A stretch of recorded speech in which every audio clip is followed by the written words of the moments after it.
नमस्कार, आपण पाहत आहात पुणे लाईव्ह न्यूज। पाहुयात आज दिवसभरातील ठळक घडामोडी। चाकण MIDC मध्ये एंडोरन्स चौक ते निघोजेकडे जाणाऱ्या रस्त्यावर पाठीमागून आलेल्या पाण्याच्या टँकरनं दुचाकीला जोरदार धडक दिली। यामध्ये दुचाकीस्वार तरुणाचा मृत्यू झाला। सदरची घटना गुरुवारी दिनांक 8 मे 2025 रोजी सकाळी 8:15 वाजण्याच्या दरम्यान घडली। माहुंगे गावाच्या हद्दीत ADM joint flex private limited कंपनीच्या समोर सदरचा अपघात निघोजे रस्त्यावर घडला।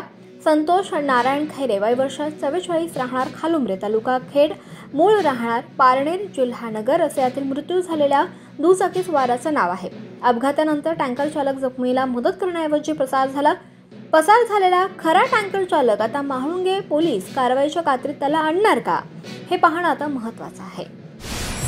पुणे नाशिक महामार्गावर चिमणी फाटा येथे मंगळवारी 6 मे 2025 रोजी सकाळी 9 वाजण्याच्या दरम्यान कंटेनर चालकाचा वाहनावरील ताबा सुटला। पुण्याकडे जात असलेला कंटेनर लेन सोडून चाकणकडे जाणाऱ्या लेनवर रस्ता दुभाजक ओलांडून आला। या अपघातात 2 निरपराध दुचाकीस्वार गंभीर जखमी असल्याची माहिती समोर आली आहे। या अपघाताची माहिती अपेक्षेप्रमाणे पोलिसांनी लपवून ठेवली, मात्र आता यातील जखमींच्या बाबत धक्कादायक माहिती समोर आली आहे।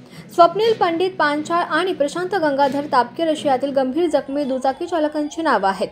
30 वर्ष वयाचे दोन्ही दुचाकीस्वार गंभीर जखमी असून त्यांची प्रकृती अत्यंत चिंताजनक आहे। यात एकाचे दोन्ही पाय गेले आहेत तर एकाचा एक पाय गेलाय। आता यांचे जीव वाचवण्यासाठी रुग्णालयात उपचार सुरू आहे। तरी या जखमींना उपचारासाठी प्रत्येकी 12 ते 15 लाख रुपयांची गरज असल्याची माहिती समोर आली आहे।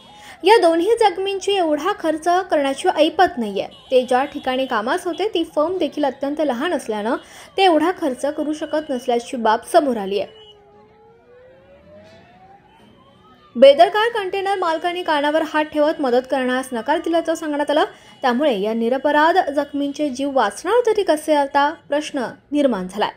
अपघात होतात, विषय दडपले जातात आणि अपघातातील मृत्यू झालेल्यांचे नातेवाईक मदतीची वाट पाहत बसतात आणि अपघातातून वाचलेले जखमी उपचारांसाठी आक्रोश करतात। अशी भयावह स्थिती अपघात घडल्यानंतर एकीकडे समोर येते तर दुसरीकडे हेच अपघात प्रशासनातील काही जणांना कमाईची मोठी संधी देऊन जातात। असे विपर्यस्त अंगावर शहारे आणणारे चित्र या भागात सध्या पाहायला मिळत आहे।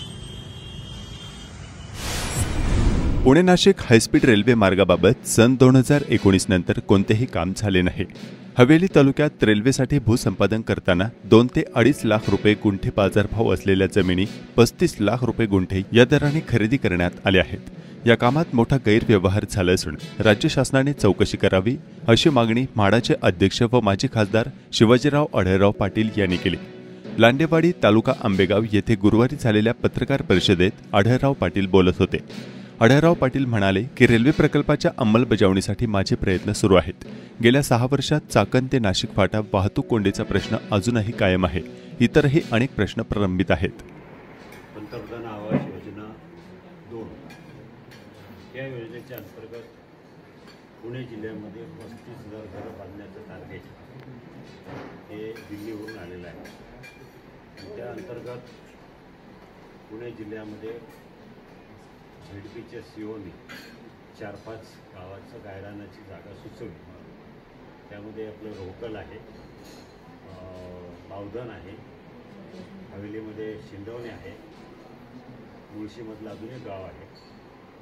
अजून अशी 4-5 गावांची निवड केलेली आहे की जिथं स्वस्त घरं बांधून गोरगरिबांना देण्याची योजना आहे। ती पंतप्रधान कार्यालयातून जाण्याचे आदेश आले आहेत। पालकमंत्री अजितदादा पवार यांनी जातीने लक्ष घालून मला पण सांगितलं की या प्रकल्पाची लवकरात लवकर अंमलबजावणी झाली पाहिजे। वस्तुतः हा प्रकल्प म्हाडाच्या ऐवजी PMRDकडनं राबवायला हवा होता, पण PMRDकडं न देता केंद्र सरकारनं म्हाडावर जबाबदारी टाकली की म्हाडाच्या यंत्रणेच्या माध्यमातून काम लवकर होईल। आपलं रोकल गावचे ग्रामस्थ सगळे सरपंच ग्रामस्थ मला 2-3 वेळा आले। जिल्हाधिकाऱ्यांकडे बैठक झाली प्रत्येक मुळशीच्या लोकांची किंवा बाकीच्या सगळ्यांची। त्यावेळेला मी त्यांना सांगितलं, त्यांचं असं म्हणणं आहे की म्हाडाच्या लोकांनी जागा पाहिली आणि 52 एकरचं क्षेत्र आहे, ते 52 एकर पूर्ण अक्वायर करायचं असं ठरलं। मी विरोध केला की 52 एकर 52 एकरमध्ये जर घरं बांधले तर घराची संख्या जास्त होती, तेवढं मार्केट आहे तेवढं नाही आहे. त्यापेक्षा 10 एकर 12 एकरमध्ये आपण त्याची घरं बांधतो ती तेवढी सफिशियंट होतील. बाकी 42 एकर जागा ही ग्रामपंचायत तिकडं राहावे अशा प्रकारची मागणी मी काल केलेली आहे. मी दुसरं सगळे ग्रामस्थ विशेष करून ठाकर समाजाची लोकं बरीचशी भयभीत झाली होती. इथं गेल्या रविवारी जनता दरबारात आली होती. परवा सोमवारी म्हाडाच्या ऑफिसमध्ये 30-40 महिला तिथं आलेल्या. त्यावेळेला त्यांना शब्द दिला की काही झालं तरी त्यांची घरं जाणार नाही आणि ग्रामस्थांना सांगितलं की गायरान जागा ही सरकारची असते. ग्रामपंचायतीवर काही अटी शर्तीवर त्यांना सांभाळ करण्यासाठी दिलेली असते. पण एखाद्या गावामध्ये जर आपण काही प्रकल्प राबवला नाही गायरान जमिनीवर किंवा काही कामं सुचवली नाही तर सरकार कालांतराने ती सगळ्या जागेचा जर एखाद्या ठिकाणी मागणी आली तर ती सगळी जागा अक्वायर करते. म्हणून मी काल प्रमिला काचोळे आणि त्यांचे सगळे लोक आले होते बॉडी त्यांना सांगितलं की तातडीनं तुम्ही मागणी करा. 10 एकर 15 एकर जे काय लागेल आपल्याला स्मशानभूमी शाळा आहे असे प्रकल्पाची मागणी करा. म्हणजे तेवढी जागा आपल्याला राहील आणि उरलेली जागा कलेक्टर त्याप्रमाणे ठाकर समाजाचे लोक त्यांच्या जागेला हात लावायचा नाही हे त्यांनी मान्य केलेलं आहे. तिथं ते काही त्यांना बेघर करणार नाही. त्याची घरं आहे ती घर लागते. एकंदरीत आमदार साहेबांनी जो प्रश्न मांडलेला आहे त्याच्यावर नक्कीच मी सहमत आहे. मी आमदारांना विनंती करेल की एक आपण म्हाडाच्या ऑफिसमध्ये या. तिथं आपण महसूलच्या काही लोकांना बोलू जे म्हाडाचे प्लॅनर आहेत ते CEO आहेत सगळ्या लोकांबरोबर आपण माझ्या कार्यालयात बैठक घेऊ. हा प्रश्न सोडू. तुमच्या काय अजून सूचना असतील तुमच्या सगळ्यांच्या माहितीसाठी सांगतो. मी म्हाडाचा चेअरमन झाल्यापासून म्हाडाच्या राजगुरुनगर शहरासह खेड तालुक्यातील पश्चिम भागात बुधवारी दिनांक 7 मे रोजी सायंकाळी झालेल्या वादळी वाऱ्यासह जोरदार पावसाने काढणीस आलेली उन्हाळी बाजरीसह मका, रायवाळ, कलमी आंब्याचे नुकसान झाले. भाजीपाल्याचे देखील नुकसान झाले. कृषी विभागाच्या वतीने झालेल्या पिकांच्या नुकसानीचे पंचनामे करण्यात येत आहेत. सर्वत्र अवकाळी पावसाची शक्यता निर्माण झाली असून शेतकरी कांदा साठवणूक करण्याच्या धावपळीत आहे. तर ज्यांच्याकडे साठवणुकीची व्यवस्था नाही ते शेतकरी कांदा विक्रीसाठी बाजार दाखल झाल्यानं राज्याच्या विविध बाजारात आवक वाढलेली आहे. त्यामुळे कांद्याच्या दरात आणखी घसरण होण्याची शक्यता निर्माण झाली आहे. गेल्या 2 दिवसांपासून पावसाने हजेरी लावण्यास सुरुवात केली आहे. त्यामुळे अनेक ठिकाणी मशागतीच्या कामांना सुरुवात झाल्याचे चित्र आहे. राजगुरुनगर येथील खेड कृषी उत्पन्न बाजार समितीच्या आवारात शुक्रवारी दिनांक 9 मे पासून शेतकऱ्यांसह हमाल, व्यापारी आणि नागरिकांसाठी 50 रुपयात जेवण थाळी योजना सुरू करण्यात आल्याची माहिती सभापती विजयसिंह शिंदे, उपसभापती क्रांती सोमवंशी यांनी दिली. शुक्रवार दिनांक 9 मे रोजी जेवण थाळीचा आणि शुद्ध पाण्याच्या आरो प्लॅन्टचे उद्घाटन समारंभ आमदार बाबाजी काळे यांच्यासह सर्व बाजार समितीच्या संचालक पदाधिकाऱ्यांच्या उपस्थितीत होणार आहे. जेवणाची चांगली व्यवस्था असली पाहिजे. जसं मागच्या काळामध्ये आपण चाकणला उत्पन्न बाजार समितीच्या माध्यमातून पक्षीय मतभेद बाजूला ठेवत खासदार शिवाजीराव अढेराव पाटील यांच्या वाढदिवसानिमित्त अभिष्टचिंतन करण्यासाठी लांडेवाडी येथे निवासस्थानी ठाकरे आणि शिंदे शिवसेनेचे पदाधिकारी मोठ्या संख्येने उपस्थित होते. उद्धव बाळासाहेब ठाकरे, शिवसेनेचे आमदार बाबाजी काळे, तालुका प्रमुख रामदास आबा धनवटे यांनी आवर्जून उपस्थित राहून म्हाडाचे अध्यक्ष माजी खासदार शिवाजीराव अढेराव पाटील यांचा सत्कार केला. खेड पंचायत समिती आणि कृषी विभागाने यंदाचा खरीप हंगामपूर्व नियोजन आढावा बैठक शेतकऱ्यांना अंधारात ठेवून घाईमध्ये उरकण्यात आली. गेल्या खरीप हंगामात कृषी अधिकारी, कर्मचारी आणि खते बियाणे विक्रेत्यांनी शेतकरी वर्गाला कशा पद्धतीने नडले याच्या मोठ्या प्रमाणात यंदाच्या आढावा बैठकीत पोलखोल होऊ नये म्हणून शासकीय अधिकारी आणि कर्मचारी वर्गाच्या उपस्थितीत खरीप हंगाम नियोजन आढावा बैठक शेतकऱ्यांना अंधारात ठेवण्यात आल्याचा आरोप होतो आहे. अधिकाऱ्यांनी केलेल्या या हुशारीचा कुणालाही थांगपत्ता लागू देण्यात आला नाही. मागील काळात झालेला गोंधळ बाहेर येऊ नये यासाठी ही दक्षता घेण्यात आली. या खरीप हंगामपूर्व नियोजन आढावा बैठकीला आमदार बाबाजी काळे, बाजार समितीचे सभापती विजयसिंह शिंदे, प्रशांत शेटे, प्रांत अनिल दौंडे, तहसीलदार प्रशांत बेडसे, गटविकास अधिकारी विशाल शिंदे आदी उपस्थित होते. आणि त्या भूमिकेतून गेल्या वर्षभरामध्ये प्रत्येक वर्षी ही खरीप हंगामपूर्व बैठक 1 महिना अगोदर या ठिकाणी का घेतली जाते. रासेगाव दुष्काळ सदृश्य परिस्थिती असून गावकीच्या विहिरीने तळ गाठला आहे. हातपंपाला पाणी नाही, पाझर तलाव आहे, पण ठोस पिण्याच्या पाण्याचा शाश्वत आधार नाही. चाकण व 19 गावच्या योजनेतून पाणी आहे, पण ते किती वाट्याला येणार आणि त्याचा दर काय याची कल्पना येत नाही. अशा वेळी शाश्वत पाणी स्रोत हा काळूस बंधारा असून या बंधाऱ्यात चाकण नगर परिषद बंद पडलेली जुनी पाणी योजना विहीर आहे. तीच यंत्रणा घेऊन तेथून वन विभागाच्या जागेतून डोंगरावर रासे गावाच्या बाजूला पाणी टाकी उभी करून सोलर विद्युतवर पाणी आणल्यास कायमस्वरूपी रासे गावाचा पाणी प्रश्न सुटू शकतो. गावात असलेल्या डोंगरावर पाण्याची टाकी केली की विना विद्युत पंप संपूर्ण गावाला पाणी पोहोचवणे शक्य होणार आहे. सध्या गावात पाण्याचे दुर्भिक्ष असून गावकरी यांनी काय सांगितलंय पाहूया. कचर जास्त होणार ही गावची विहीर आहे काही? हा, गावची विहीर. पाणी असतं काय विहिरीला? कधी असतं? आता तर पाणी दिसत नाही त्याच्यात. नाही, पावसाळ्यात असतं. आता इतर वेळेला काय सोर्स आहे तुम्हाला पाण्याचा? काही नाही. आमचं काय रे बोरचं होतं, त्याला पण पाणी कमी पडलं. अच्छा. मग टँकर येतात का इथं पाणी? नाही, टँकर पण नाही. ते येते थोडे थोडे. कशाचं? पंपांचं सांगल्यावर. अच्छा. इतर बाकीचं समजा ज्याला पाणी पाहिजे जास्त, लग्न कार्य घरात, मग त्यांनी काय टँकर मागवायचे? हा. खेड पोलीस ठाण्याच्या हद्दीत अवैध धंद्यांचा सुळसुळाट झालाय. याबाबत तक्रार द्यायला गेलेल्या युवकांना पोलिसांकडून हीन वागणूक दिल्याचा आरोप काही कार्यकर्त्यांनी केलाय. राजगुरुनगर शहर परिसरात आणि गावोगावी अवैध दारू, गांजा विक्रीचा सुळसुळाट झाला असून मटका जुगारही सुरू आहे. त्यावर कारवाई करण्यात यावी असे निवेदन खेड पोलीस ठाण्यात द्यायला आलेल्या युवकांच्या हातातील कागद हिसकावून घेतले. त्यावरून विचारणा केली असता तुम्हाला काय करायचं ते करा अशी थेट दमबाजी एका पोलिसाकडून करण्यात आल्याची तक्रार संबंधित युवकांनी उपविभागीय पोलीस अधिकारी अमोल मांडवे यांच्याकडे केली आहे. स्वप्नील गायकवाड राहणार चास, तुषार गायकवाड आणि निलेश ठाकूर दोघेही राहणार ठाकूर पिंपरी, तालुका खेड अशी तक्रारदार युवकांची नावे आहेत. या युवकांच्या गाव परिसरात अवैध धंद्यामुळे नागरिक हैराण झाले आहेत. हीन वागणूक दिल्याच्या निषेधार्थ तसेच तक्रारीची दखल घेतली नाही तर मंगळवारी दिनांक 13 मे 2025 रोजी खेड पोलीस ठाण्यासमोर धरणे आंदोलन करण्याचा इशारा देण्यात आलाय. खेड तालुक्यात अवैध दारू, गांजा, ताडी सर्रास विक्री होत असून मटका जुगारही सुरू आहे, ज्यामुळे गावोगावच्या नागरिकांना अनेक प्रकारचे त्रास सहन करावे लागत आहेत. खेड तालुक्यातील मागील काही महिन्याच्या गुन्ह्यांचा विचार करता गावोगावी वाढलेल्या अवैध धंद्यांचा परिणाम समोर येत आहे. लहान अल्पवयीन मुलीचे अपहरण, अत्याचार घटना उघडकीस आल्या आहेत. त्या पार्श्वभूमीवर या युवकांनी केलेल्या तक्रारीची पोलिसांनी गांभीर्याने दखल घेऊन धडक कारवाई करणे गरजेचे होते. मात्र बुधवारी दिनांक 7 खेड पोलीस ठाण्यात मिळालेल्या हीन वागणूक व बेदखलपणामुळे युवकांना वेगळाच अनुभव आलाय. खेडच्या पोलीस प्रशासनाला त्यांच्या हद्दीत अवैध दारू विक्रीसारखे धंदे बंद करण्यात स्वारस्य नसल्याचा आरोप होत आहे. याबाबत उपविभागीय पोलीस अधिकारी अमोल मांडवे यांच्याशी संपर्क साधला, मात्र त्यांनी विशेष बैठकीत असल्याचे माध्यमांना सांगितले आहे. दरम्यान पोलिसांना निवेदन देऊन बाहेर आल्यावर काही वेळा तक्रारदार युवकांना अवैध धंदेवाल्यांचा मोबाईलवर संपर्क सुरू झाला. काही असेल तर मिटवून घेऊ, महिन्याला ठराविक रक्कम घ्या, पण तक्रार करू नका असे सांगण्यात आले. पोलिसांना निवेदन दिल्यावर त्या धंदेवाल्यांना तात्काळ माहिती मिळणार असेल तर न्याय कसा मिळेल असा सवाल तक्रारदार तुषार सुरेश गायकवाड यांनी उपस्थित केला. भामा नदीवरील भोसे बंधारा मजबूतीकरण काम सुरू झाले आहे. भामा आसखेड धरण पाणी आवर्तन दौंड तालुक्यासाठी सुरू असल्याने टिकणारा पाणी पुरवठा होणार होईल.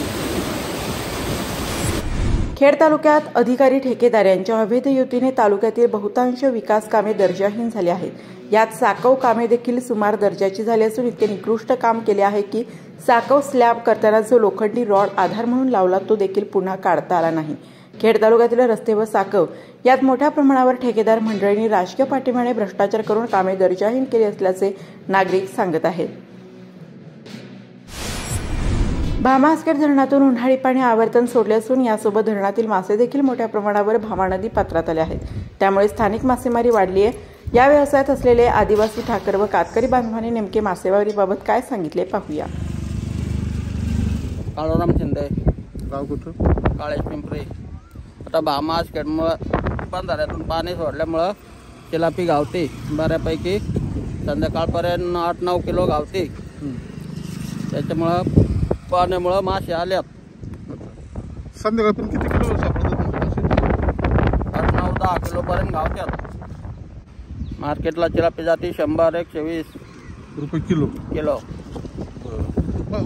नाही ना भेटत. पाणी सोडल्यामुळं चिलापीवर येते. पाणी सोडल्यामुळं चिलापी गावती. पाणी बंद झाल्यावर चिलापी गावत नाही.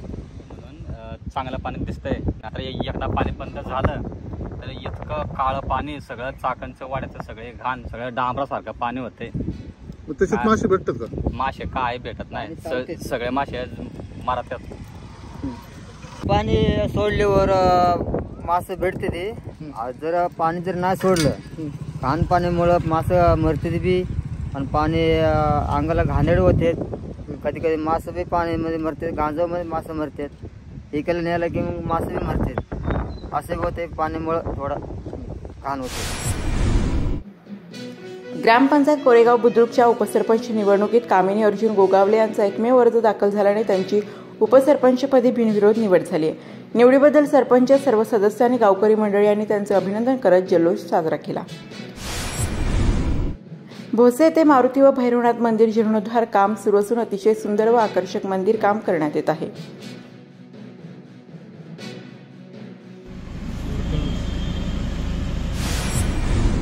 भामासखेड धरण पाणी आवर्तन सुटल्यावर शेतकऱ्यांची पाण्यातील मोटार वाहून जाऊ नये याची दक्षता शेतकरी घेत आहेत. मोटारचे पाईप व विद्युत पुरवठा तुटण्याचे प्रकार होत असतात. तसेच चोऱ्यांचे प्रमाण देखील जास्त असल्याचे स्थानिक शेतकरी सांगत असून यामुळे काही हजार रुपये भूर्दंड बसत असल्याचे शेतकऱ्यांनी सांगितले. आम्ही पाईप, आमच्या मोटरचं पाईप तुटल्यामुळे ते मोटर बाहेर काढून पाईप शोधून पुन्हा जोडायचं. पाणी आल्यानंतर मोटर वाहून जातात, पुन्हा पाईप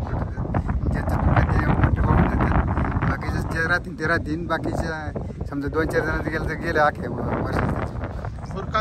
मोटरच्या चोऱ्या वगैरे पाईपच्या चोऱ्या पण होत्यात. दरवर्षी केबली जातात. त्याला पण आम्ही फार शेतकरी फार टाकलेला आहे. समजा एका मोटरच्या केबल किंवा पाईप चोरीला गेले तर किती खर्च येतो तुम्हाला परत? तरी 6-7 हजार रुपये येतो एका मोटरच्या केबल. किती वेळा घडल्या तशा घटना मागच्या 10 वर्षात? दरवर्षीच चालू आहे. दरवर्षीच जातेच. खेड तालुका खरेदी विक्री संघाच्या स्वीकृत संचालकपदी अशोक मांडेकर यांची निवड करण्यात आली आहे. कंदवाडी धरणालगत जळालेली 3 फेज डीपी स्थानिकांनी पुढाकार घेतल्याने नव्याने आणून बसवण्यात आली आहे.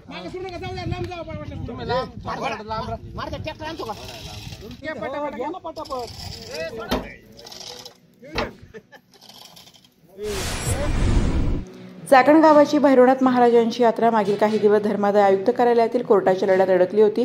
दररोज 2 गटाकडून नवनवीन आदेश आणले जात असल्याने यंदा देखील यात्रा होणार की नाही यावर प्रश्नचिन्ह निर्माण झाले होते. अखेरीस चाकण यात्रा कमिटी चाकण यांनाच यात्रा करण्याची परवानगी मिळाली आहे. त्यामुळे यात्रेचे नियोजन या कमिटीच्या माध्यमातून संपूर्ण गाव करत आहे. त्यामुळे न्यायालयीन लढ्यात अडकवून यंदा ही यात्रा होऊ न देण्याचा प्रयत्न धुळीस मिळवल्याचे ग्रामसभा आयोजकांनी सांगितले. खरं तर समस्त चाकणकरांसाठी अतिशय आनंदाची वार्ता आहे की गेले काही 8 दिवस जी काही संभ्रमावस्था लोकांमध्ये निर्माण झालेली होती त्याला आज अखेर झालेली आहे. आणि लोकांच्या मनामध्ये आता 100% ही खात्री आहे की चाकण यात्रा कमिटीच्या मार्फत आणि समस्त ग्रामस्थ चाकण यांच्या मार्फत ही यात्रा भव्य दिवस स्वरूपात होणार. आणि ज्याप्रमाणे आपण यात्रेचे सर्व कार्यक्रम ठरवले होते, मग त्याच्यामध्ये सुरुवातीला आपण सप्त्याचा हरिनाम सप्ताहाचा कार्यक्रम होता 2.5 दिवसांचा, तो कार्यक्रम होणार आहे. बैलगाड्यांचे 5 दिवसांचे कार्यक्रम होणार आहेत.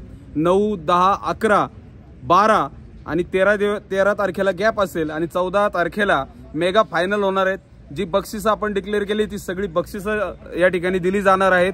त्यानंतर तमाशाचा कार्यक्रमही होणार आहे, ऑर्केस्ट्राचा कार्यक्रमही होणार आहे आणि चाकणची यात्रा निश्चितपणे मोठ्या स्वरूपात होणार आहे. मी पूर्वी आपल्याला सांगितलं होतं की ज्या वेळेला गाव एखादी गोष्ट ठरवतं त्यावेळेला ती गोष्ट झाल्याशिवाय राहत नाही. आणि ही गोष्ट पक्की आहे की सत्य परेशान हो सकता है पर पराजित कभी हो नहीं सकता. आणि त्या पद्धतीने आज विजय झालेला आहे. पत्रकार साहेब, तुम्हाला मला सांगायचंय, बऱ्याचशा नाट्यमय घडामोडी घडल्या. आम्हाला ग्रामस्थांच्या वतीने चाकण यात्रा कमिटी म्हणून परवानगी मिळाली. त्या परवानगीच्या अनुषंगाने आम्ही सर्व वर्गणी वगैरे गोळा करायला चालू केली आणि त्याच्यामध्ये विघ्न आणलं गेलं. आम्ही जी काही वर्गणी गोळा केली ते वर्गणी सगळी आमच्याकडे 1024चा व्हॉट्सअपवर गावकऱ्यांचा ग्रुप आहे. त्या ग्रुपवर आम्ही सर्व ट्रान्सपरन्सी ठेवली. 5 दिवसांची 6 दिवसांची परमिशन असताना आम्ही पॅन कार्ड काढलं. एवढं सगळं क्लिअर असताना आम्ही ज्या पावत्या फाडल्या त्या पावत्यांवर सुद्धा जी परवानगी आम्हाला मिळाली होती ती परवानगी आम्ही टाकली. अर्ज देत असताना आम्हाला परवानगी मिळत असताना जो अर्ज आम्ही केला त्या अर्जावरही आम्ही सगळ्या गोष्टी स्पष्टपणे नमूद केलेल्या असताना चाकण यात्रा कमिटी जी की गावकऱ्यांची आहे तिला दोषी ठरवण्यात आलं, तिला चुकीचं ठरवण्यात आलं, याचं मला फार दुःख वाटतं। आणि आज न्यायदेवतेवर आमचा विश्वास आहे। हा जो आदेश आहे, कोर्टाचा आदेश आहे, तो कोर्टाचा आदेश आम्ही घेऊन आलेलो आहोत आणि हा आदेश सांगतो की संपूर्ण यात्रा ही गावकऱ्यांच्या माध्यमातून चाकण यात्रा कमिटीच करणार, ह्याच्यावरती शिक्कामोर्तब झालेलं आहे। आणि त्या अनुषंगाने उद्या यात्रेला सुरुवात होते आणि यात्रेच्या पहिल्या दिवशी ज्या भैरवनाथ महाराजांच्या नावाने ही यात्रा आहे त्या भैरवनाथ महाराजांच्या मंदिरामध्ये प्रथमतः नारळ फोडला जाईल आणि चाकणची यात्रा बिरदवडी घाटामध्ये बैलगाडे पळणार आहेत। पत्रकार साहेब, त्या बिरदवडीकरांचे समस्त बिरदवडी ग्रामपंचायत तिथले सर्व ग्रामस्थ यांचे मी मनापासून आभार व्यक्त करतो, कारण आम्ही केलेल्या विनंतीला त्यांनी मान दिला, आम्हाला परवानगी दिली आणि त्या ठिकाणी सकाळी 7 वाजता नारळ फोडून आपण घाटाला सुरुवात करणार आहोत आणि शंखनाद होणार, भीर झाली। एवढंच मला सांगायचंय की आता गावातील समस्त ग्रामस्थांनी मनामध्ये कुठलाही संकोच न ठेवता आता कुणीही मनामध्ये काही शंका ठेवण्याची गरज नाहीये।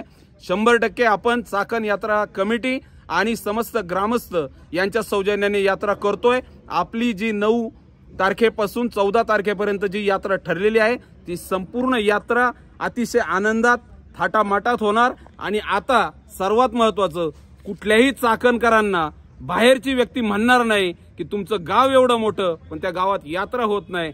आणि आता असं होणार की बाहेरच्या गावाली लोक म्हणणार की यात्रा व्हावी तर चाकणची व्हावी आणि 100% अशा पद्धतीने यात्रा आम्ही करणार। चाकण ग्रामस्थांचे मी सर्वप्रथम आभार मानतो की आमच्या 7 जणांवर विश्वास ठेवून हे जे खोटनाटे यांनी जे कोर्टात केलं होतं ना त्याला आम्हाला 7 जणांनी अखंड गावांनी नेमणूक केली आमच्या 7 जणांची आणि आम्हाला कोर्टात जायला लावलं।